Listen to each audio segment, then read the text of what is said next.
Hi, guys, and welcome to another episode of From the Root to the Fruit. I'm your host, Jay Smith. Today's guest is actually one of my uncles.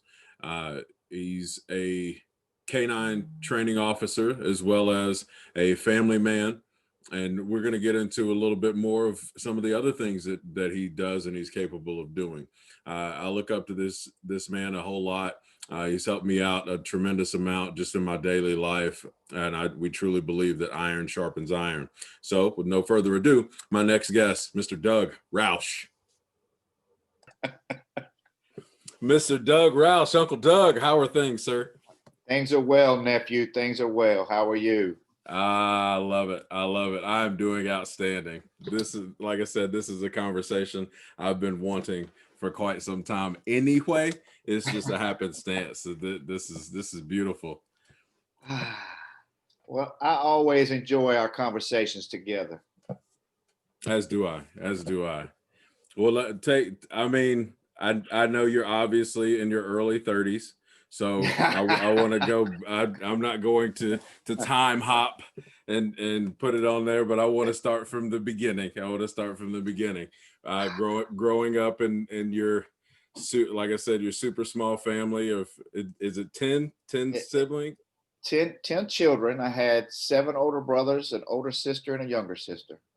So Who? I'm number 9 out of 10. Or as my mother and only my mother could say, her baby boy. Oh, there you So go. There you go. What was that? What was that like? Are you guys fighting each other every day? What was it like? I'm an only child, right? So it's a completely different animal for me, and then obviously marrying into your amazing family. It, you guys, there's a bunch of you. there's a slew of us. We're about like anybody else's family. I mean, like I said, I'm number 9 out of 10. Um, Grew up in a small house. It was like what, 4 bedrooms. Okay. So, and at the time, I probably lived there with 8 of us there at a time. The older 2 brothers were gone. So the way the situation worked is mom and dad had the downstairs bedroom. The girls had they shared a bedroom. Okay. Then the oldest male had their own room upstairs, and the rest of us stayed in the other room across the way. So I never made it to that only bedroom by myself. Um, Everybody aged out, and I left before that could happen. That's fair. But it was fun. Actually, it really was. It was. Um, we got into our sibling spats and quarrels and things. I was knocked out by one of my brothers once when we got into a little heated argument. But I mean, it's part of growing up in a big family. And yes, I was knocked out. And of course, when mom asked what happened, I was like, nothing. Love it. Love You, it. you Yeah. don't you don't snitch on your brothers, man. You get knocked out even again. So I was good. Um, but it was fun. It really was. A lot of times I miss it because you know, growing up, everything I learned from my mom and dad. Okay. Um, Being 10 kids, my dad was never one to ask for any help. So he worked like 4 jobs. So if you ever wonder where any of our Roushes got any of our work ethic, there you go. Yeah. And of course, Mama, she was 5'1" and a half Spitfire, and she would always tell you dynamite comes in small packages. And you know how some people are like, "Oh man, wait till Dad gets home. Wait till I'd rather my dad come home than deal with my mama." Okay. Okay. Um, So she was she more the disciplinarian as far as like just, hey, this is how it's gonna be. oh Why are yeah, we still talking about it? oh yeah, Mama laid down the rules and laid down the law. One of the funniest stories I remember was I was probably about 8 or 9, and I of course got in trouble for something. I mean, I was the little mischievous one. I got into it about anything and everything I could get into. Um, and I told mom, I said she had just whooped me. I told her, I said, Mama, you spanked me again and I'm going to call the police. And when I said that, my mother looked at me and she said, I tell you what, I'll go ahead and call them right now for you. When they show up, I'm going to spank you in front of them and I'm going to hand you to them and say, here, you don't want to live here anymore. Take him, and shut the door. I was just like, Mom, oh, whoa. Whoa. I just didn't want to spank him. That's all. I'm I think good. I think I went too far. I know. You ain't got to call 911. I'm good. So that kind of set the tone for the rest of the time. I was like, yo, I'm good. And don't throw a fit, because you throw a fit and then she'll stand there and let you throw it. And when you're done, she goes, you're done? Yes, ma'am. Then she throws hers. I was done after she threw hers. I didn't want to throw no more fits. This is this tapestry is starting to unfold and make a whole lot of sense with the things here. I'm connecting some dots. Things are going good. You connecting dots. Mom was, like I said, dad worked about 4 jobs. And so mama was everything. She was always there. Of course, I learned from her, and I've told you at times that it's not the quantity of time, it's the quality. So when my dad was there, it was quality time.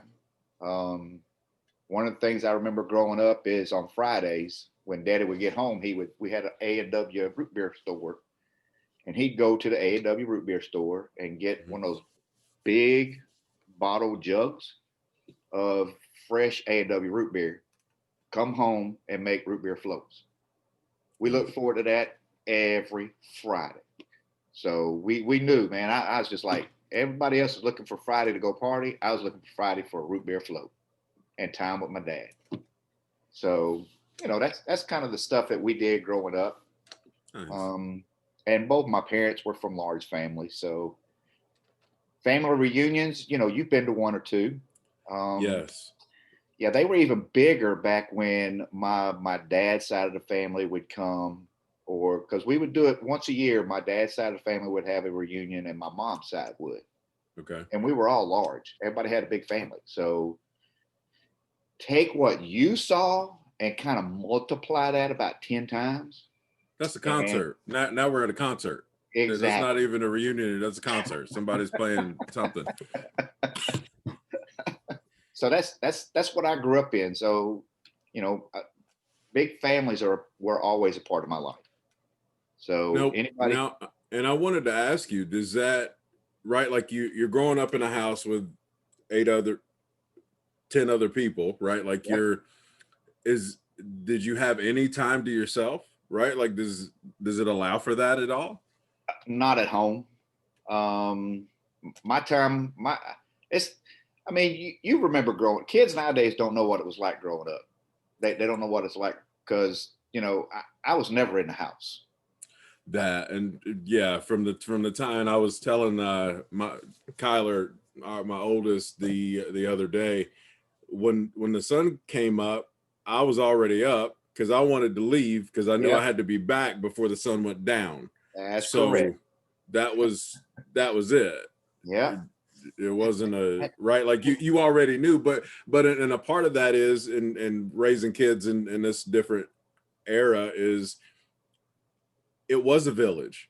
So I knew every person that lived in my town or whatever. They knew me, they knew my grandparents and so forth. If I stepped out of line, they fixed it. Then they called before I got home to leave a message or whatever to let my grandparents or whoever know so they can fix it too. Exactly. My mother knew everybody. We grew up in Louisville, but it was like it's like Jefferson County was a smaller county in Louisville. Okay. So my mother knew everybody. We're from a Catholic family, so the church and the school we went to always had Friday night bingos. Well, my mama worked them all the time, so mama knew everybody. So by the time I got home, you always heard the story that if mama asked you a question, you already knew the answer. Yeah, mom asked the question and I didn't give the right answer, and she knew it before I got home anyway. So it is, I guess, one of the things that I really missed from my kids when they were growing up is that, they didn't have a place like that Right. to grow up in, to go running around, riding bikes. I mean, we played sports, baseball, softball, and football on the street.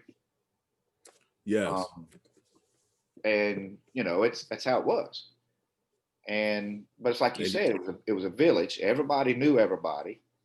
Um, and it was I had a blast. And you always heard, being an only child, you lost a lot of fights this way. I bet you. We used to always, growing up, the kid would say, "I'm gonna get my older brother on you." I said, "Hold up, I got 7 of them. What you got?" They're yeah, like, that's they're like, there's okay, you win.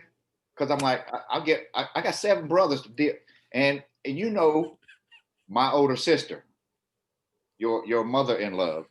yes. I had 7 older brothers and an older sister. Don't mess with the older sister; she whoop your butt just as bad as the boys would. So, you know, I rarely ran into anybody that had more than I did. So my deck of cards were full, No kidding. and we What? all we all took care of each other, because that's one of the things that my mama instilled in us, was that we can fight amongst ourselves, Mhm. but nobody outside the family. It's almost like a mafia type story. Nobody outside the family can talk about you. Well, Um, that and that, right? Like, even I refer to it as the gate of uncles. Even, right? Like, it's. I'm not kidding. People, I really believe people think, Jay's joking. I'm not kidding. I'm not now, joking at all. Like, it's for for anybody real. watching this, Jay is not joking. We have a gate of uncles. My nieces, they all had to. Yeah, anybody that came to the house had to go through the uncles. And Yep. yeah, but I knew you'd make it the first time I met you. There was just something about you. I appreciate that. It was it was the way in which you carried yourself, how you spoke, uh, and how much I could actually tell that you really love my niece. Oh, So, absolutely. That's the queen. Yeah, that was, yeah. um, If that's the litmus test you're measuring me on, and I was in from the beginning. well, that is, I tell my son-in-laws that I've got 2 girls, um, and I tell my son-in-laws that as long as my daughters are happy and smiling, they get to stay breathing. I mean, that's a fair trade, I I see no think. problem with that. That seems like Um, a point of fact. and as an uncle, and I think one of the things with me was that I grew up kind of. I'm not that much older than them, so I kind of looked at them as my little sisters Oh, okay, and yeah. brothers, and I was like, okay, yeah, I'm your uncle, but it's they I still, you can't mess with my nieces. Oh, I hey, It's a bad day. I can get her in here right now. Everything's everything. No problems. No problems. I trust her. She would call Uncle Doug. Absolutely. I'll call first. I'll call first. The so That was you're that was grow one of the you're good things of growing up in a big family. We just took care of each other. and that just doesn't happen a lot Well, anymore. I, I I'll tell you, like somebody told me, and then actually I think it was my father-in-law had said something to my wife about it, that he finds it odd that we can all get together and we still like each other. Um, we still have fun, we still laugh, and we still genuinely care for each other. Um, Right. I mean, did we have our arguments and fights? A lot, but that's that was life, and we could fight, but once it was over, it's over. I mean, it's done, um, and you move on. So, That's very refreshing. I feel like that speaks to the love that in the house that you grew up at, with the home that you grew up in. Just having so many people to bounce off of, and all of them are looking out for you, and you're looking out for them, and that, I mean, that really truly speaks to that. No. but it did have one downfall. I mean, being the ninth out of 10, and we went through, like I said, we were Catholic, so I went through a Catholic grade school, the same one that my brothers went through. Ooh. So every teacher. Then I went to the same high school that all my brothers went to, had some of the same teachers. So I'm getting asked, well, why can't you be like so and so? And I didn't like school at the time, so I was just like, yeah, because I don't like it. It just, so that was one of the downfalls to all of this, is that you had to be, I got, why can't you like science like Jeff? My brother Right. Jeff loved science. I hated science. Why can't you do this like this one? Why can't you? I'm like, y'all, man, I'm good. Come on. Yeah. Just give me my grade and let me go on down the road. I'm out of here. So, so that was one of the downfalls. So that's how that went. Let me ask you this, and maybe you can speak to this, because I've been to your mother's home. Correct. And I have a question about the clowns. I want to talk about this with a rational, logical human. Her evil 'Cause clowns. right. Thank you. That's exactly what I mean. We spent a couple of nights over there and I don't even remember the reason, but I'm like, why are there so many? Do you see this? What is happening here? Yes. My mother, you know what? I never asked, because they were there when I grew up. So I never, Okay. I That's never fair. questioned what is your joy for clowns? I just was like, Mama likes clowns. But yeah, she's had some evil clowns. Some that say they even, they're evil. But she loved clowns. And also, I got you on here, so we're gonna talk. Charlie, the ghost Charlie.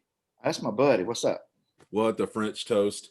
What is going on with Charlie? Because I like my wife and I don't even know that she knows that I remember when she told me this stuff, and we're in the house and she's like, oh, and there's a ghost here. His name's Charlie. And immediately I was sitting outside in the car because I'm like, I don't understand. If you already know, why would I be in here with it? So Yeah. there you go. Well, Charlie actually stayed in the same room I slept in. So that's why I say Charlie. The walls were not always complete. So, you got a bunch of boys staying up in one room. So, we busted through the walls so that we could make little shelves, and we modified our rooms. But plus that way we can sneak over into the big kids room and see what's going on over there. But yeah, Charlie stayed in our room. He stayed in the walls. Literally, you could be downstairs and we're all in the front room just sitting there, and the toilet flushes. This happens, light turns on, and nobody's around. I won't. So my mother named him Charlie. And there was supposed video evidence of him being in the wall. I don't know what happened to that VCR tape though. It's kind of disappeared. I want to know how is everybody comfortable? Because if something is it just us in this house? Well, cool. We're all in the living room, and there's something happening upstairs. Because he wasn't mean. He was kind of like Casper. He wasn't a mean ghost. He was just he loved messing around with things, so he would move things around, and so it was no big deal. See, I don't. That's different because I don't have. Shout out to Casper the Friendly. I have no problem with Casper at all as long as he's not at my house. That's well, like I said, Charlie didn't mess with us, so it was okay. He was cool. That's crazy. But yeah, he stayed in the same room. He was in the walls in my bedroom. That's the one that I shared with the other 4 or 5 people. It's obscene. So you graduate. I want to know, what sports did you play in high school? I want to know this. Actually, didn't play any sports in high school because I decided to go to the school that my mother wanted me to go to. Okay. Which was a private high school, so it cost money. It probably cost more money to go to that high school than if I'd have went to the University of Louisville during that same time period. So Oh, wow. I had to work. I had to work after school and go at the school to knock off some money, and then go to work, so I could pay to go to school. Okay. Um, in middle school, I played basketball, football, baseball, and had I gone where I wanted to go instead of where my mama wanted me to go, I'd have probably played football. I was a football junkie. The first time I put pads on and I went and hit somebody as hard as I could, and people were screaming, yelling, clapping for me, I was like, I have found my niche. I just love to hit people. And people are cheering me. They're like, "Woo, good hit." I'm like, okay, I found my sport. So I would have played football. Of course, with my size, when I was in middle school, I played linebacker and running back. Um, if I would have met in high school, I probably would have been like um, what is it, a safety or Okay. a corner, because I wasn't big, but I was fast I and love had it. good hands. So, but I wasn't big enough to stay in the linebacker. But I grew up watching Mike Ditka, Dick Butkus, I'm a Bears fan, so it was all the Bears defense. It's Um, okay. It's okay. You guys will get a quarterback sometime. I just well, I, statistically speaking. statistically speaking, we've always won everything off of a defense, so that's where we stick.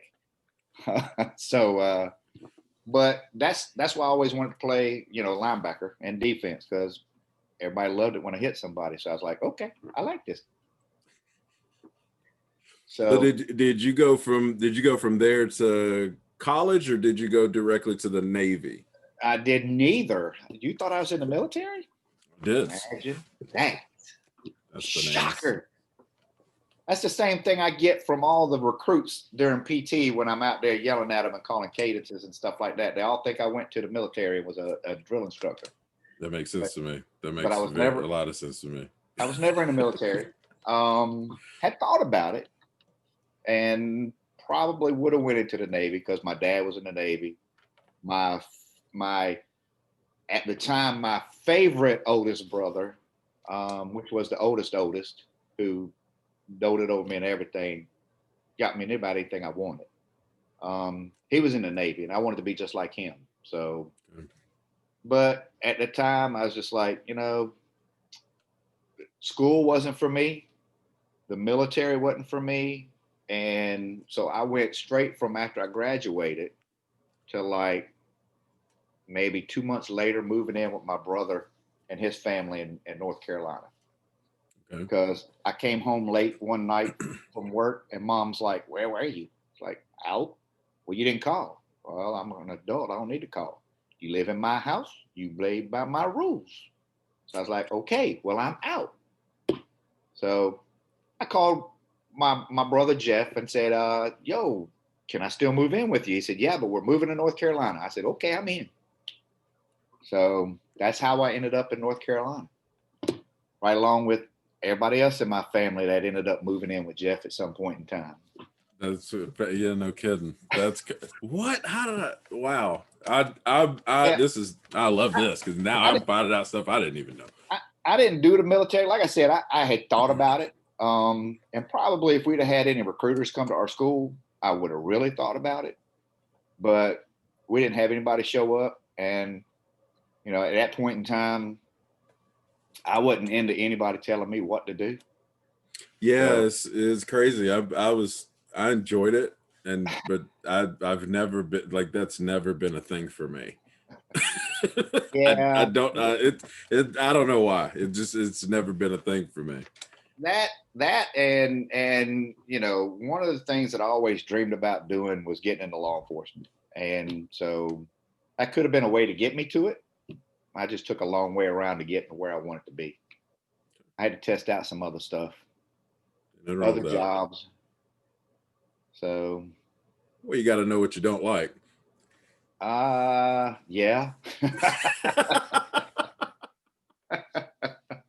I didn't like anybody telling me what to do at the time. So I wasn't about to have none of that. 18, I was young and dumb, definitely.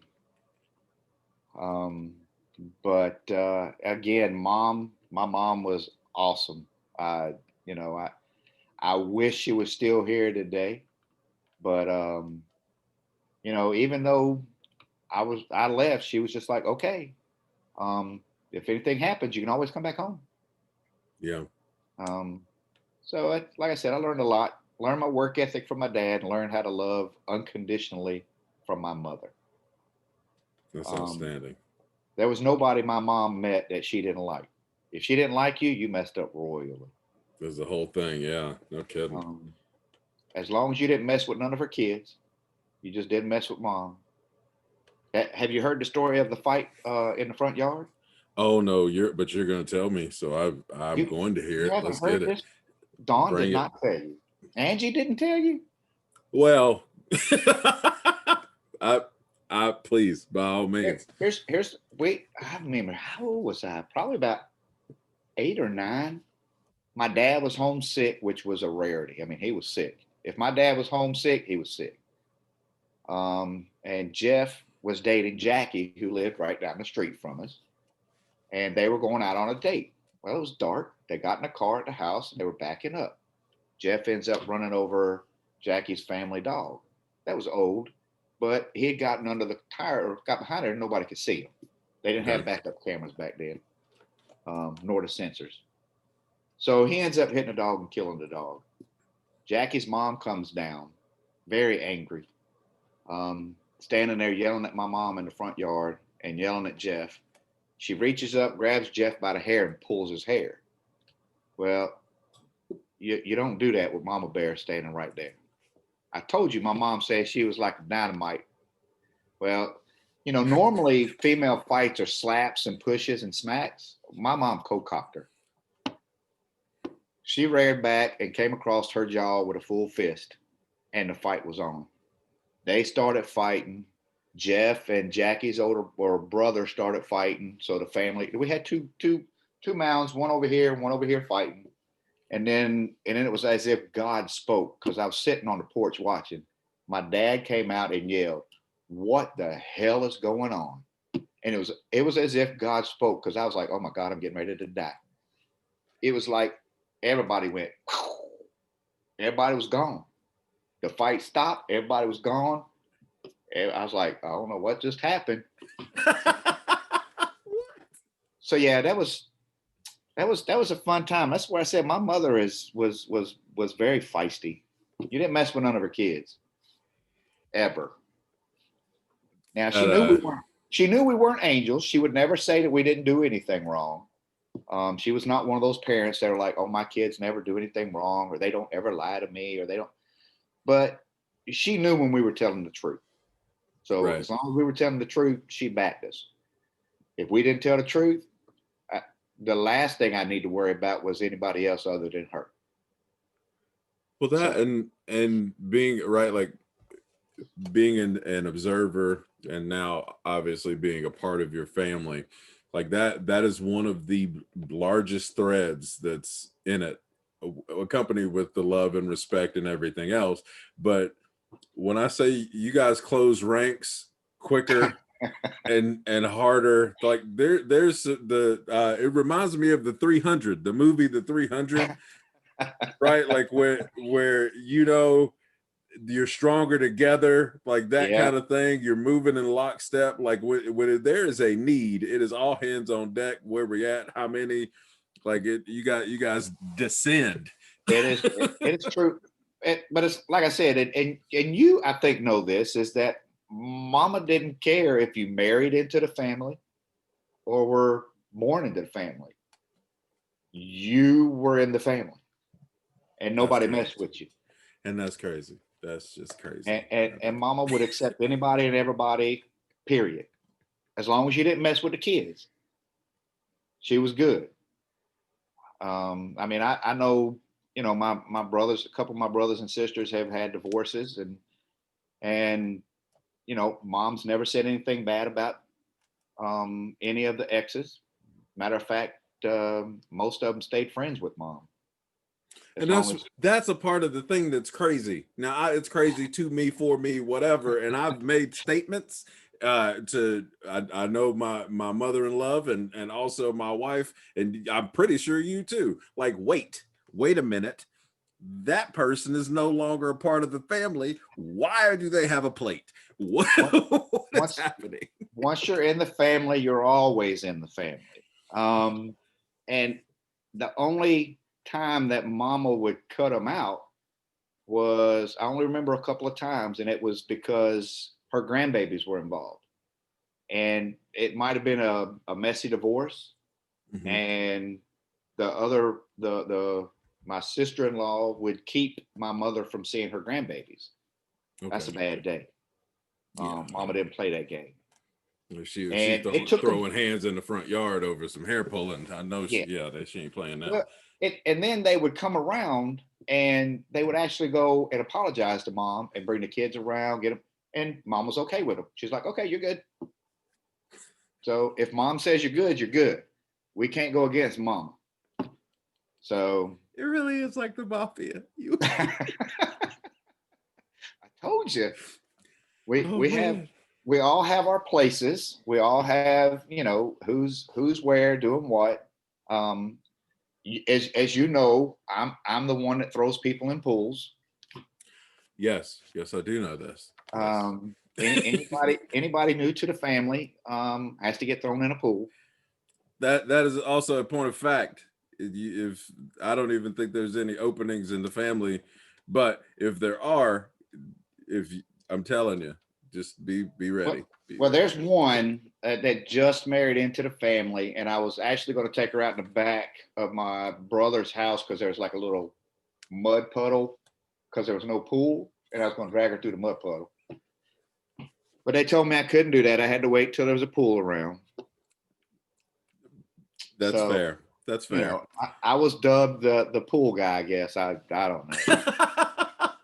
That's a heck of a wrestling name there. I know my niece, my great niece did not like me for a little while after I threw her mom and her dad in the pool. She was not Um, happy about that at all. it took me a while to get her to realize it was all in fun and out of love. I think she likes me now, at least a little bit. She depend. Well, today she likes me, so it happens. Battling with a teenage girl is a different. You I better pack a lunch. I know trust you've had two of them, trust me, but you pal, better I pack a got you. lunch. Ooh wee. And I'm like, wait, what? Now what? I asked you how your day was. What happened here? And when they're just like you. Also true. Also true. Yes. Yeah. Makes things butt heads really harder. Yes, it's been exciting. That's the word. That's the word I'll use. It's been exciting, and at a moment's notice, the entire mood can change. It's tough. Oh, Well, it's as you tough. see behind me, yes, all my babies back there. Oh yeah, and that leads me right into like the next stage of life where you met, bar none, one of my favorite aunts, the coolest, like absolute coolest lady. My Aunt Joanne. How did this happen? I want all the details. Give it to me. Well, I told you I moved to North Carolina when I was 18. Mm-hmm. And I started working at a restaurant in Raleigh, probably about 19 years old. And I saw this very nice looking young lady who had the prettiest legs you've ever seen in your life as a waitress at the restaurant. I asked her out a couple times, turned me down, wouldn't even, just blew me off. Just like, I was like, okay. She then I think one night I was cooking at the restaurant, and it turns out it was her dad, mom, and one of her brothers. I didn't know it was her brother. They came in to eat. Well, she walked up, gave him a hug and everything, and did that. So I was like, oh, she's got a boyfriend. Oh, okay, I got that. I'm cool. So I backed off, and I really hadn't met a lot of people here, and I was just like, you know what? I'm just gonna go back home, back where I know people. I'm comfortable. I Right. don't have to. I wasn't a partying kind of guy. I didn't want to go out and do a whole lot. So I was like, I'll just go back home. I turned in my 2 weeks notice, got my job back at the hotel back in Louisville. And probably about a week before I left, she needed a ride home. She was going to NC State, but she needed a ride home. So the owner of the business was like, hey, you got a nice car. You drive her home. I was like, oh, okay. Well, and the rest is history. I drove her home. We talked the whole way there. Then we started going out, and then why didn't you move? I don't understand. Why didn't you move? Exactly. that woman right there, that right there, she it was like soulmate. I mean, next to my mother, she's always been my biggest supporter for anything I've ever wanted to do. She is incredibly awesome, the love of my life, and you know, she had me when she said, "Sure, take me home." I was like, "Oh hell, it's done now." Yeah, cancel all of everything. Cancel all of it. I said, I'm not coming back home. I don't need a job. And oh, can I keep my job here? They were like, sure. And then within a year, we got married at 20. We've been together for 34 years. December the 7th was 34. How in God's green earth she's stayed with me that long, I will never know. I don't know if somebody's paying her to stay with me or not, and I don't ever see the money, right, or what's going on. But I've told her sometimes I'm gonna get her checked by a psychiatrist just to make sure she's not crazy. You gotta be a little off. You gotta be a little off to do this deal. Yeah, and she had to go through the same rigmarole as everybody else. She had to meet my mama, and mama is yay or nay. If mama says this, then I don't care. I'll be like that. Man, let me tell you, my mother fell in love with her the first time she met her. And I see why, but it was almost like she was born to be in a big family because my wife's from a small family. Okay. She is one of three. She's the oldest. But her family's not that big, was never really that close. So this was new for her. She was kind of like everybody else, a little shell shocked, like, are these people for real? And they welcomed her with open arms. I mean, it was just like everybody fell in love with her, which is not hard to see, but not too many families would be like that. So, but she is awesome. We always laugh. There's one of my brothers and me have the same initials. We're both DPR. We both married a Joanne. His is a big A, mine's a little A. So what? Oh, okay. You guys got married. You've been together for 34 years. You've got 3 beautiful kids. Tell me what that, like, your family dynamic is very much like your external family dynamic. How do you guys pull that off? Like, even I know about it. I'm right, like, but I'm like, how do they do this? How's that even, like, okay? Honestly, I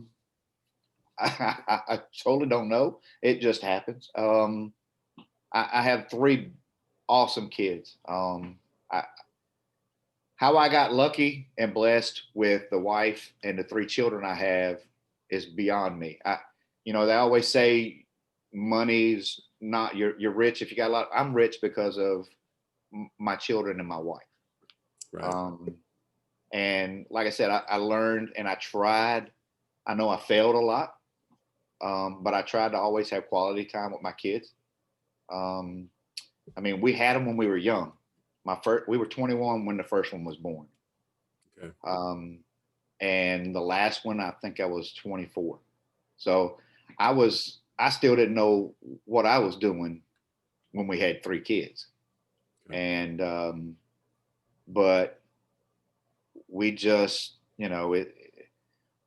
I tried to instill into them the same thing my mother instilled into us, that family's first. And You know, if they needed anything, if I could make it happen, I was going to make it happen. That's what I got from my dad. You say the word, and I don't know how I'm going to do it, but I'll figure it out. We gotta be, yeah. And so they were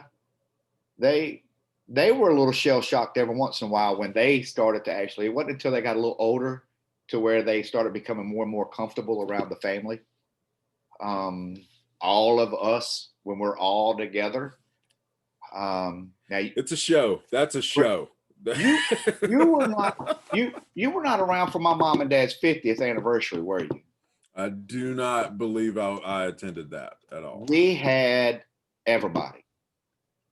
It was all my brothers and sisters, all of our families, all of our children. My mother had everybody there. All the grandbabies, great grandbabies, everybody that was going to be there was there. And so my kids were kind of like, holy crap. But then they started going, this is fun. Because as they got older, they got to see how much fun it was to hang out with your cousins. And, you know, with my youngest two, the age difference between them and the older group. So all three of mine were kind of like, eh. And it was Dawn, Jamie, Jesse, that kind of was like pulling them in, going, come on, Stephanie, bringing them in and including them, which really helped. And the kids loved it because my nephews and nieces were doing the same thing we did when we were younger. Right. We would bring family members in and be like, come on. Well, that's what my nephews and nieces were doing for my own children. So they were bringing them into the fold and going, hey, this is how things work. So it's, you know, it was, once they became comfortable, then they were like, oh, I like this. So, and I would take them on, like, as they got older, it would be trips. It would be me and one of them going to my mom and dad's for a little bit, for like a weekend. It was usually for my uncle's Christmas party. So, you know, they got to meet even more extended family. So, and it's just, you know, it's a hard work ethic. You know, if you've got to put time into your kids, and it's got to be quality time, not just quantity. And that's what my mom did. That's what I tried to do. Like I said, I know if you ask my kids, they'll tell you I screwed up here, there, and everywhere, which I probably did. But they know without a shadow of a doubt their daddy loved them and still loves them. And that's always the thing for me. Like, even you and I talk a lot, not as much as we should, because I could talk to you every day. But that's always been a thing for me, that my kids, regardless, and I've coached them and I go to all their stuff and the things and all the go between. But the number one thing I want them to always know is I'd do anything for you. Like, like, you just let me know who did what. Do we need to go knock on some people's doors? What needs to happen next? What will make you feel, especially my daughter, because we have the inversion. So where you have two girls and a boy, I have two boys and a girl, and I promise you, the boys catch hell, and my little girl is like, hey, why are there tears? What's happening? Yeah. Who is this, another person, or are you going through something? If you're going through something, that's fine. I got no problem with that. Do we need to go knock on somebody's door and just ask them if they meant it? What are we doing? Yes. That's you know, you talking about you coaching your boys, and you know, one of the things that I know, if you ever talk to my son about it, he'd tell you he wasn't real happy with his dad when he was playing baseball as he was younger. I was that dad that he would always want to ride home with his mama. Because me growing up, when I played baseball, you know, I could go 4 for 4 and bring in like 6 runs. But if I missed that catch that I should have caught, and that's what I stuck with me. So I took that with me, and I tried to kind of somewhat live through him when he's playing ball.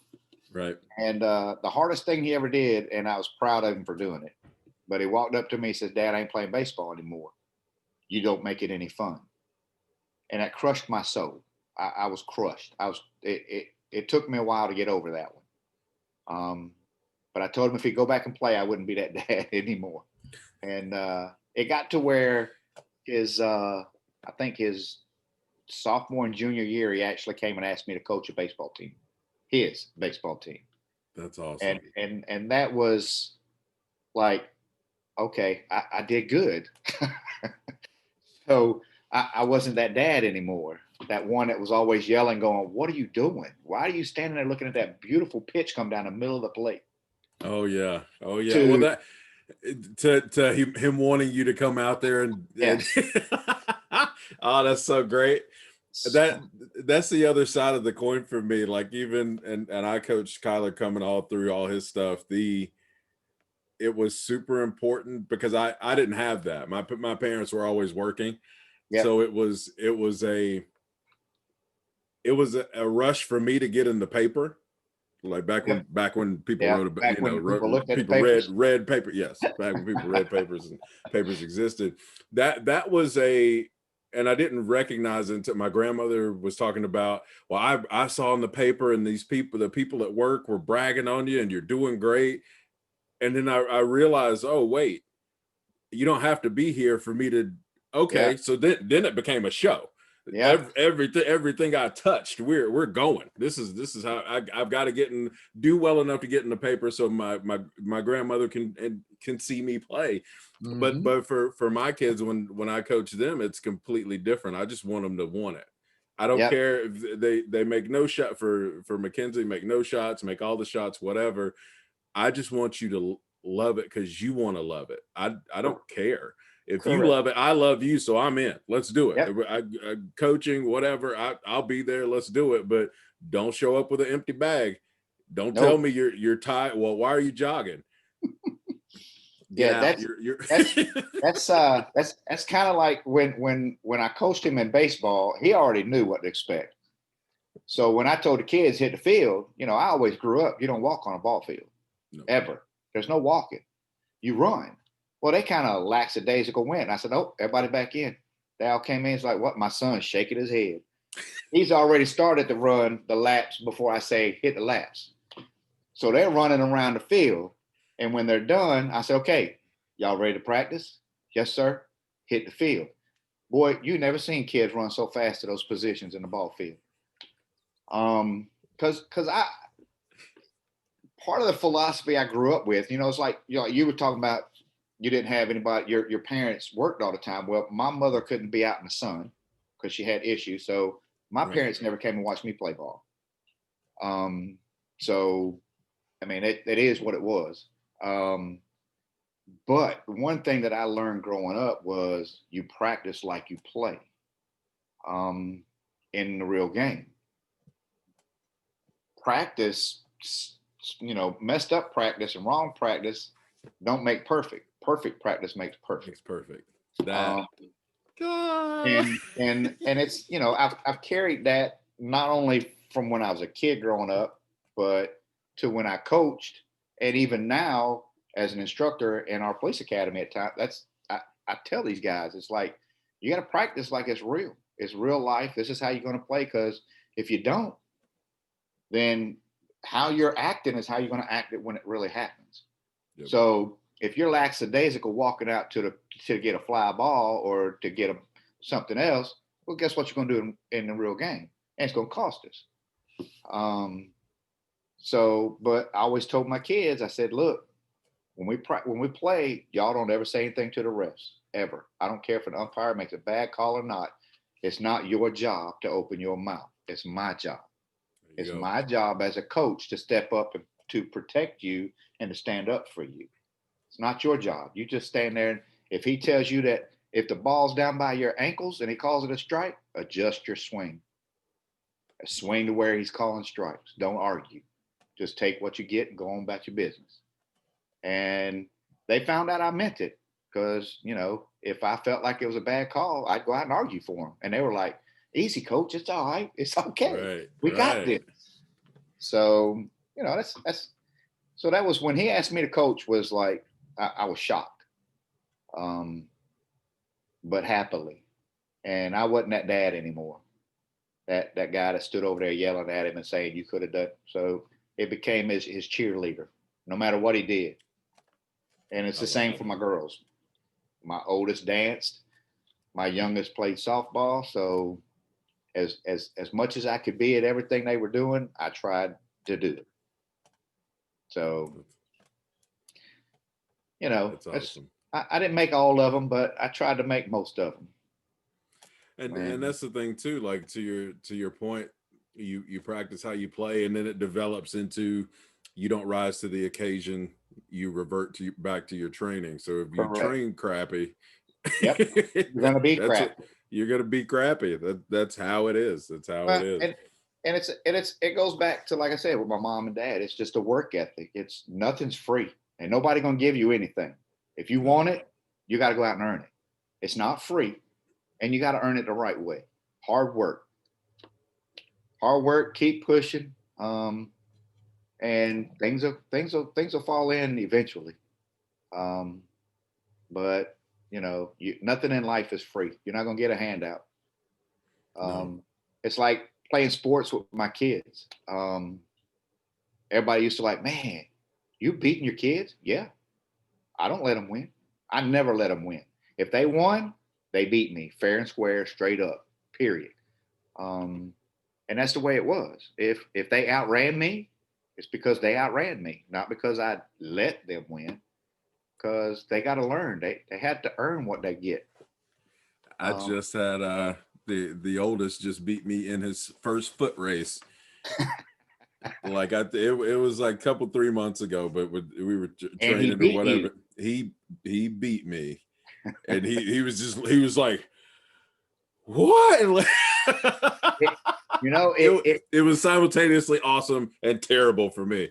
correct. It means more. I think it means more to them, um, because they're like, oh yeah. Um, I mean, I used to go running with my son, and we'd go at Duke Trail, and it's like 3 miles around, and we'd run 4 laps. Well, I used to could actually keep up with him, and then he would be lapping me. So basically, what I did to him when he was growing up, he was doing to me as he was passing. He's Yep. yelling at me, "Why are you walking? You're almost there. Why are you slowing down? You're almost to the finish."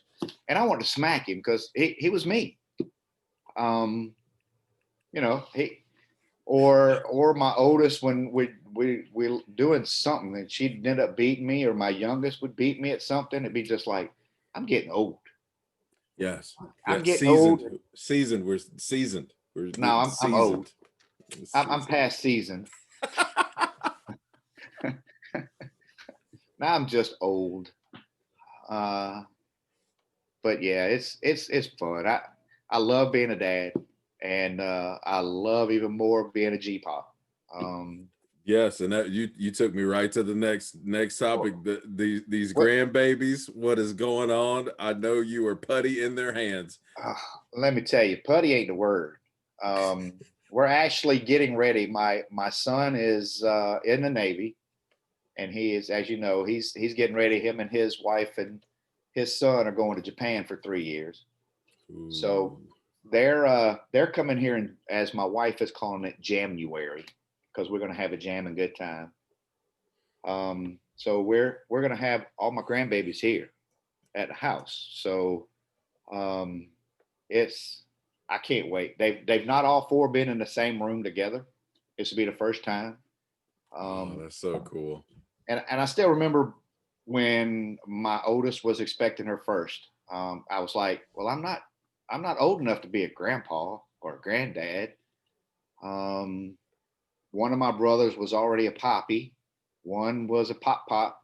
So I'm like, I asked my daughter, I said, what is my grandbaby gonna call me? She said, we'll give you a cool name. How about G Pop? I was like, Nice. winner, winner, winner, chicken dinner. Um, so, or as my oldest granddaughter says it, G Pop. Um, G. she is something else, and they all are. They just, it's like a second chance around, except I don't have to be a disciplinarian on this one. Oh yeah, then you get to spoil them and send them home. Well, see, it's funny you say that. My children know better than that. I'll keep them. I'll spoil them and keep them. Now, they can go on about the business. I keep the babies. Um, I won't give them back. Uh, I'm not. I always heard that when people are like, "Yeah, grandparents will spoil them and then they'll send them home." Well, I don't want to send them home. Um, I I would love for my children to be that age again. I mean, it's fun. Like, you get to have so much fun with them. It's I don't know. I just You love it. you hit the nail on the head. Your sister, my mother, are the yeah, you guys are cut from the same cloth because she'll keep mine too. I'm like, what are we doing? Well, well, he wanted to, Yeah, he wanted to, yeah.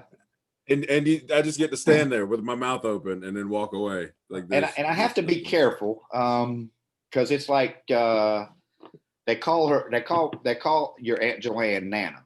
So she went and made a sign that says G-pop or Nana and G-pop zone parental or they have no parental whatever beyond this point. Have no It's not rights. none. Um, but I have to catch myself a lot, like when I'm at their house and they're trying to discipline them. I have to sit back and be like, no, Mama said no. As bad as I want to sit there and sneak them a little piece of candy or something, Right. I have to not undermine my daughters or my son or my son-in-laws or daughter-in-law. So it's tough. But now when I get them at my house, Oh, it's my it's all house. goes. Yeah, It's it's my all house. good. We can do what we want. They're mine. And of course, my kids are like, "Oh yeah." I said, "I will have all four of them climbing all over me. I don't care." Um, I just can't wait. So, but yeah, I'm waiting. I tell them I'm ready for more. My oldest says she's done. She's good at two. Both of them are like, "Nope, two's fine. That's plenty." Yeah, I said, "No, we're shut down too. So you gotta have three." it's not true. Oh yes, it is. That's not true. Because what was funny is my last two are only 10.5 months apart. So they're my Irish twins. Oh yeah. Um, so remember I told you I was 24 when I had the last one. Mm-hmm. Well, that's when I went to the doctor and said, I figured out what causes this. Can you fix it? And he's like, dude, you're too young. I said, man, my dad had 10 kids. I don't need 10. Three's plenty. I'm all set. Our Oh, numbers we're all set around here. Our numbers and parameters they're just the way we like them. Yep. I was good with three. I'm like, yep, I'm good. I'm happy. I love it. Granted, the last two are like right on top of each other, but um, it worked out. It worked out. That's what I always tell people. They look at me going, man, you don't look your age. I said, well, I had three kids that kept me young because I had to keep up Yes. with them. And you know how that is. You trying to keep up with your three, especially Absolutely. Logan. In every facet. Yeah, it's like having a baby gorilla He's in your on he's on house. he's on super. Let me just climb everything. I love seeing him Yes. do his weightlifting. By the way, Yes, I was trying to get him out in the patio. I've got some boxing stuff and weights and everything like that out there, and just trying to teach him how to throw a punch. He's paying attention as long as he's willing to pay attention, and then he's on another page. Now check this yep. out. 4 days later, now all that took maybe 2-3 minutes that he would allow it. About 4 days later, he's just jabbing, shadow boxing in the corner. I'm like, dude, what? Why don't you come on? Let's No, go out here. I Let me don't show want to do you. it He's out like, there. no, Dad, I'm just messing around. I don't want to be serious. Yep. And I say, okay, all He right. ain't got time to be serious yet. He'll get serious when it's time. Yeah, that's what I'm afraid of. That is not They good all serious. do. They all do. When they do, you just got to hold on tight and keep up. That's yes. I'm in the thralls of the daughter and the oldest. I'm in the thralls of I have to make them come to playland from time Yeah. to time. I'm like, it's not that big a deal. Just put the phone down. We'll go over here. I'm like, nope. You're like, but Dad, I'm like, just put it down. We're gonna go play. We're just gonna go play. I don't care what Yep. it is. Hit me with tennis balls. I don't care. We're gonna do Yep. something. You got to be out doing something. And it's like I said, my kids are awesome. I got my oldest has her degree, my youngest has hers, and my son's working on his while he's active in the military. So, and I got two great son-in-laws and an awesome daughter-in-law. So, I mean, my plate's full. Could be a little bit more fuller with some more grandbabies, maybe in time. I don't know. Message. Hey, get on it. Yeah. I'm not talking about us because we're done, but y'all get on it. You know who I'm talking to. I'm not gonna name drop on here, but you know. They know. What? So what's next for you? Well, I am probably about speaking of school and college, I actually decided to go back. I'm getting my associates in criminal justice. So Nice. I picked the wrong time to get it because I'm at the end of my law enforcement career, and now I'm getting my degree. I love it. Don't figure that one out, but I love the juxtaposition. I love it. It was free. I can't pass up something that's free. It's fair. That's so. Fair. But I'll be retiring in March.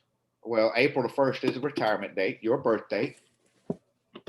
Be the last day I work for the city of Durham. I do still have to work. I'm not. I work for a municipality, so I didn't get into the job to get rich.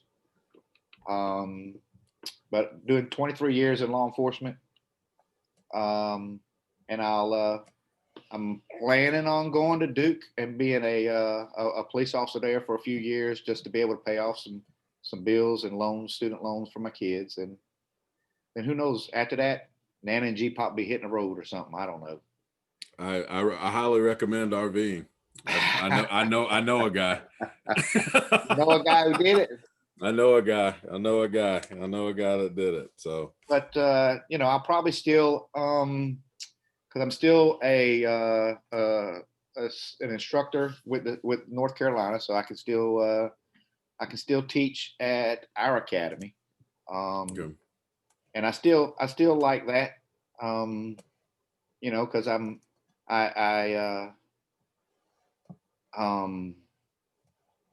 it's just, there's so much to impart that I've had 23 great years.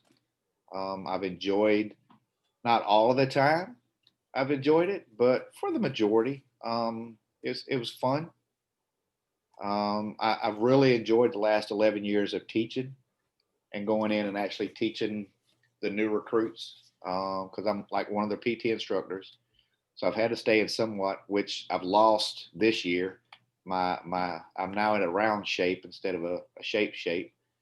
And no, I haven't tried your workouts yet. That's still yet to come. I'm getting things ready for the house here first. I have painting and other things that have to come first. So I can have. I didn't mean that. I meant like in addition to. No, is that not the right? Well, I told you I'm old, right? I'm seasoned.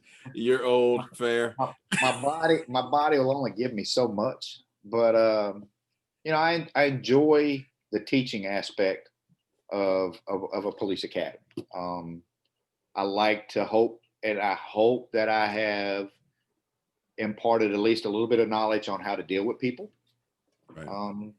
And I know we weren't really wanting to try to get into this subject, but I don't mind touching a little bit of it. That's fair.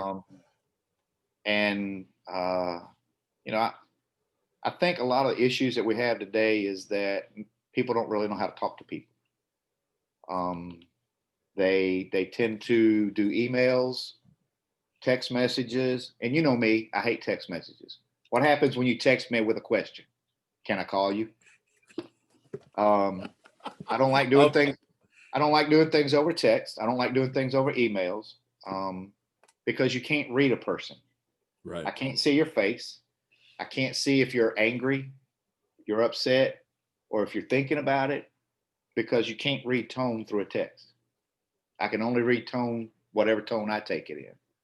And Right. that's how a lot of people lose friendships. So I try to teach the guys to realize that law enforcement is really 98% on how you speak to people, how you treat them, and how you talk to them. One of the things that I was taught early in my career was you treat everybody as if that's how you want them to treat your mother. And I love my mama. I, Um, so I try to treat everybody like I would want them to treat my mother. I don't care that they were murderers or shoplifters or drunks. I still treated them with respect. They're still human, right. and deserve that. And so that's what I try to impart to the recruits, that, it's all in how you speak. One of the things that my brothers taught me was it takes a bigger man to talk himself out of a fight than it does to talk himself into a fight. And so I prided myself on being able to use the gift of gab to calm a situation down. But now, if I had to fight, I mean, I didn't choose it. Somebody else chose it, but I will finish it. There you go. I'll be the last man standing. But that's what I try to impart to the guys. It's like, just treat people like human beings. We all make mistakes. Ain't nobody in here perfect. We all make mistakes. We just gotta, don't take anything personal. I never did. Well, except for one.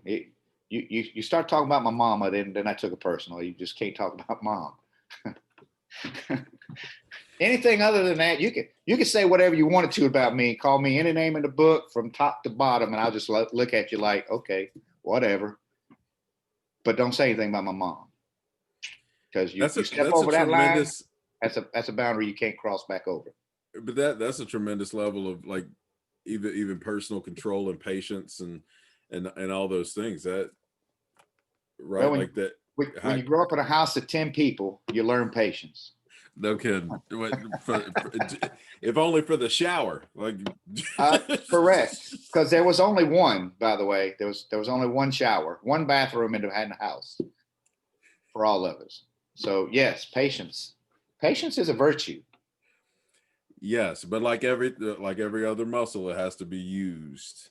Correct, and it has to be used properly. Yes. So yeah, it's I've seen good things. I've seen bad things. It's I'm just ready to move on, and and go with it from there. See what life gives me, and still stay active in teaching. I mean, me and you have had lots of talks Yes, sir. about all of this, and you know how I am. I want to see everything first before I comment. I don't like commenting on things when you only get, one of the things that in law enforcement, you got two sides, and somewhere in the middle is the truth.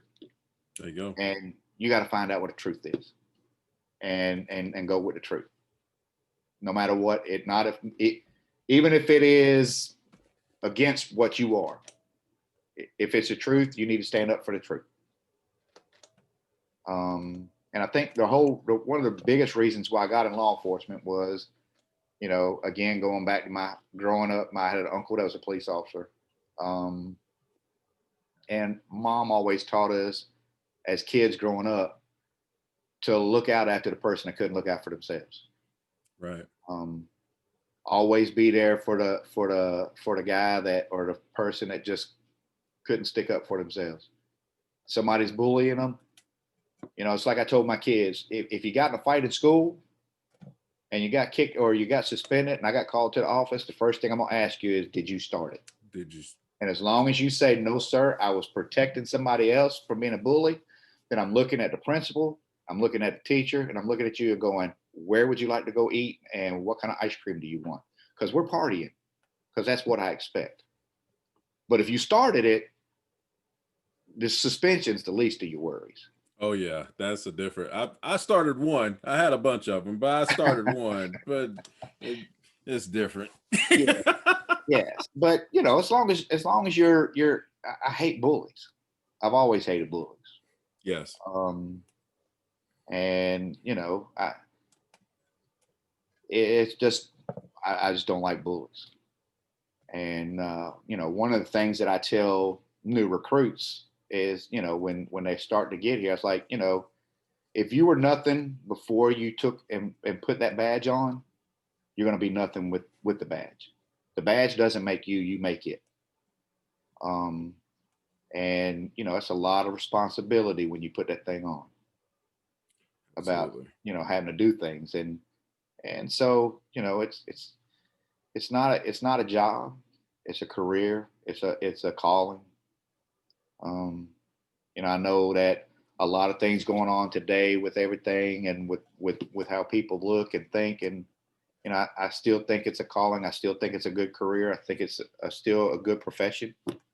um Needs to be tweaked. um but they're still good people. You know, we got to look out for each Abs- other. Absolutely, and I agree with that. All of what you I think it might be one of the noblest of, for the simple fact that you are now placing yourself between danger and safety. Correct. That, for that alone, by definition, is it makes it noble. The to your very point, I believe, like anything else, just a few tweaks and good people, and it should work itself out. It should. And it's going to take, in all honesty, it's like I said, we've talked about this before. It's going to take both sides coming together. I mean, I still remember the day you called me and asked me, you know, what do you tell your son? And I'm like, you tell him the same thing your grandmama told you. Don't do anything that's going to break the law and cause your attention. But if you do what you're asked to do. Um, you know, and I also told you that, you know, if you really wanted to know, is to get involved and see exactly what it takes to do law enforcement, Right. so that you got an understanding of both sides. Well, And one, my wife won't let me. I know, I, We've talked. I don't doubt that she's already talked. She won't let me. I know. I am under house arrest protocols for that particular But for that I will particular tell venture. you that the last time we talked, you made the comment that I've used to tell other people, is that, you know, you tell your children that they should be the one to tell you the story, Yes, even if they're behind bars. Um, so to do what they have to do to make sure they're the ones to tell the story. And that says a lot. Um, because, you know, it's difficult on both sides. Um, and it's just one of those things that you just got to, everybody's got to keep a cool head in a situation. Um, and you know, go from there. But you know, if you get, like I told you before, it's the side of the street's not a place to hold court. That's why not at they. all. That's why the police officer gives you a citation. You can go to court, and you know, if you feel like you've been treated bad, then you know, if Kyler gets stopped and he feels like he was mistreated, then he's to come to you, and then you're to go to make a call to the department to speak to that person's super and handle it that way in a Yeah. civil manner. Because one, you know, our kids aren't always going to tell us the whole truth. No. Two, sad thing is there are idiots out there, police officers, that ain't going to tell you the whole truth. So as a parent, you got to figure out where the truth is in the middle and go, oh, you know what? This is probably what happened right here, and go from there. But as a parent, you know, I understand being that parent and getting upset, going, you know, my oldest daughter got stopped in Roxborough when she was like 18 for going 5 miles over the speed limit. You know who was very angry? Dad. Because I'm like, oh yeah, you were just sitting there looking, you see a young girl, right? I wanted to go find a police officer. My wife had to talk me out of it and say, no, just leave it alone. Just let it go. She was all right. I was like, but I don't like that. See, shout out Aunt Joanne. Yeah. So it's things like that. But I think there's still enough good out there from all of us that we can all make a difference if we just stop yelling at each other. Well, that's right. Like it's a theme in this home anyway. It is difficult to talk and listen at the same time. I don't know Correct. very many people that can do it well. So you should, if someone else is speaking, try to listen so you can understand instead of listening so you can say something else. Correct. That. You know what? That's it right there. Because a lot of people listen just so they can say something else. They're not listening to you. They're just waiting. For their turn to talk. Exactly. And it takes a lot of time to listen. And I'm just as guilty as anybody else. I used to do it. I would listen, just waiting, like, will you hurry up? Because I got really a lot of things I want to say to you right now. Yeah. And I've missed the whole big point in the picture. And I'm like, oh man, if I'd have just shut my mind and listened, or not shut my mind, but shut my mouth and just listen, and understood what was coming across, then I'd have been like, man, we could have gone and ended this a whole long time ago. But like everybody else, you're stubborn and you think you know more. You have to get seasoned like us. That's one of the reasons I go to church, and my wife is working on me because apparently some of the seasonings I was using was not the seasonings that I should have had. Hot, spicy stuff is not really all the seasonings you want to use all the time. Yeah, I put a little cayenne pepper on there and it didn't work right. You see, like I'm trying to get into the sweet and the savory, getting older, that's what I'm trying to do. That's why, when I'm retired here, I'll go to Duke and do a few years, and there I'll still be in law enforcement, but it'll be a lot different. Right. Because it's dealing with the college crowd, college scene. So it won't be as always on the go like I have been for 23 years. Nice. And in that, I've done I did a year as a bicycle officer riding around on a bike. I did 9 years on our tactical team, and now I'm finishing up the last 7 on our K9 unit. So I've seen a little bit of everything, and it's been fun. Some things I didn't want to see, but I saw anyway. Yeah. But that goes with the job, the good and the bad, the accidents. I think I've heard, and you've heard a lot of people talk about defunding the police or kind of making it smaller. But I truly don't think a lot of people really understand what police officers do, which is why I think more people need to get involved to actually see what we do. Everybody thinks that all we do is put people in jail, but we go to the crime scenes or vehicle accidents. I've had many calls to where, remember I told you mom said she'd call 911 and had the cops take me. Mm-hmm. I've had many calls to where I've gone to where a parent says I can't do nothing with my 8-year-old. He won't listen to me. I'm like, okay, what do you want me to do about it? They're like, well, make him do it. I'm like, oh, okay, I can't. It's not how that. Not that I. Nope. But that was a lot of the calls that we have to. That's a lot of calls that a lot of police officers go to. Is that nobody really thinks about? Is that we're being asked to be their kids' parents. Yeah. And one of the things that I always hated going out was you'd see a parent with a small child and say, oh, "You better act right, or that police officer is going to take you to jail." Well, what does that do for a kid? Yes. That makes a kid go, "I'm afraid of him." To where when I was growing up, my mom was like, "You see that police officer over there? You get lost or something happens, go to him." Yes. I got a lot of the other part to where they were like, "He'll take you to jail," and I had to look at the kids going, "Nah, I ain't gonna take you to jail. You're too much of a good kid. I might take your mom to jail for being silly, but I'm not gonna take you." And they're kind of looking at me and laughing. I was like, "It's okay, guy." Like, I never understood that comment, but okay. I always was told that if you got in trouble or you needed something, that's who you go to. Yeah. That is one of the, like I said, the unfortunate sign of the times is there has to be somebody to blame. It has to be a bigger thing than just the things that are happening in your house. And sometimes as well, right? Like situations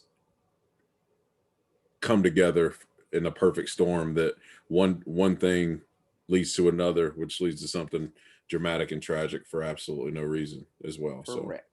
And it's and for everybody. You know, even if you don't believe it, it affects everybody involved. There's no winners in those tragic situations. Um, Whether it's justified or not justified, it's still. I mean, you were in the military. mhm. It's like in war. You still, if you had to take a life, it still affects you. Whether Yes. you're right or wrong, it still affects you, um, and it changes and that's one of the things that I think people need to understand is that I think I was asked this one time, um, had I ever pulled my gun on somebody um, in a thought that I was going to shoot them, and in 23 years I've only almost did it one time, and that was because it was a domestic violence issue, Mhm. and the guy was 6'4", 6'5", about 250, and not fat. I'm 5'9", and I probably weighed 200 at the time. And he looks at me and he says, "Just to let you know, officer, I'm a professional heavyweight boxer."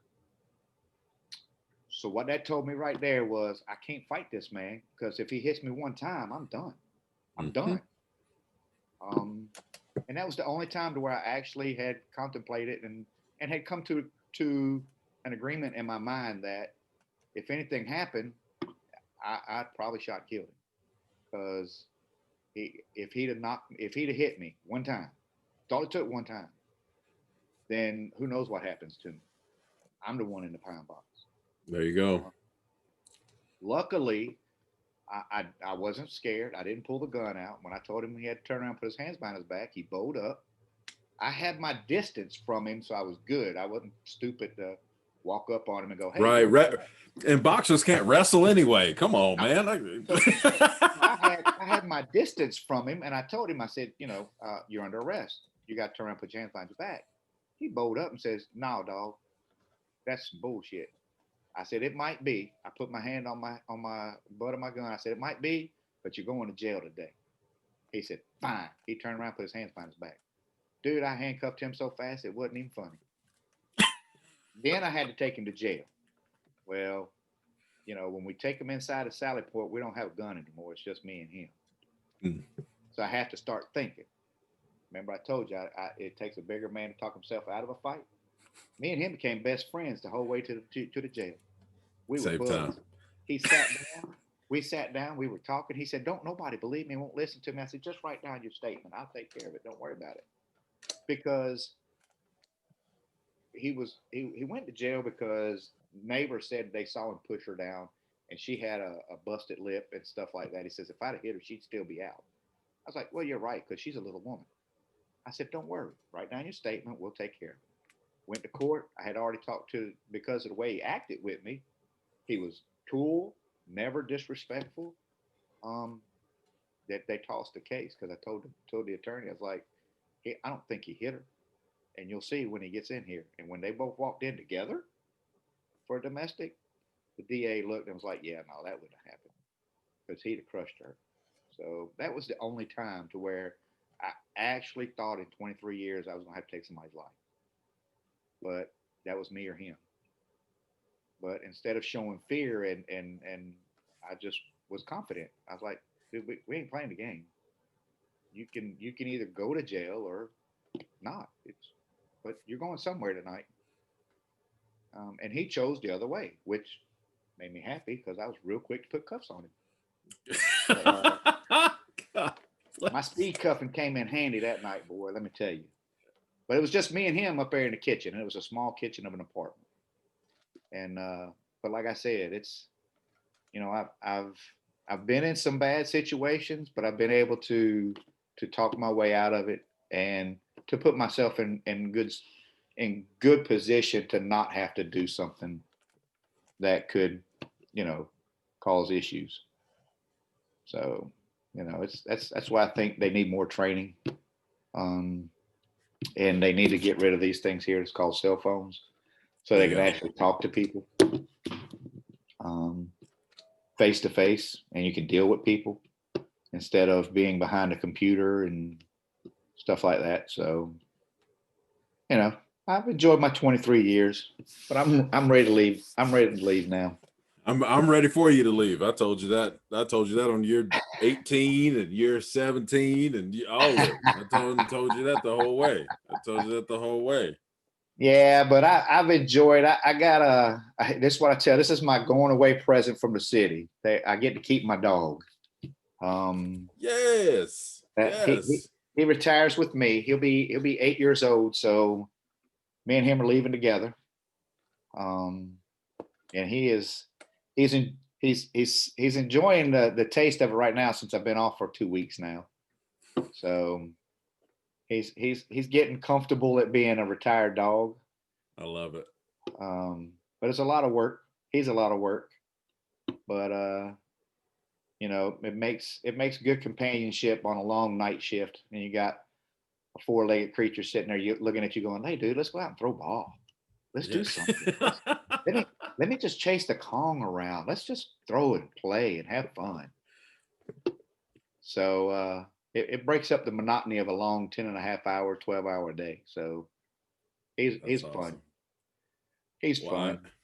I'm affectionately looking forward to my 41st birthday then. I'm jacked up for that. Yeah, everybody's like, April 1st. You know that's April Fool's Day. Yep, sure do. I said it's also my nephew's birthday. I know a guy. Yeah, that's outstanding. I cannot express how appreciative I am for you coming on here and doing this. I love you. I respect you. I genuinely appreciate you. Well, bud, you know I love you with all my heart, and the man you are and the man you have shown my great nephew how to be is incredible. And you're definitely one of a kind. Definitely one of a kind. That goes both ways. And I'm here for it. I'm here for it. And I need to talk like this, and I need to shave so I can look a little better. But yeah, this is Jay. How y'all doing? This has been another episode of From the Root to the Fruit. I'm your host, Jay Smith. That's my Uncle Doug Rausch. You guys make sure you like and subscribe. If you enjoy the content, please leave a comment as well. And make sure you take care of each other. We'll see you next time.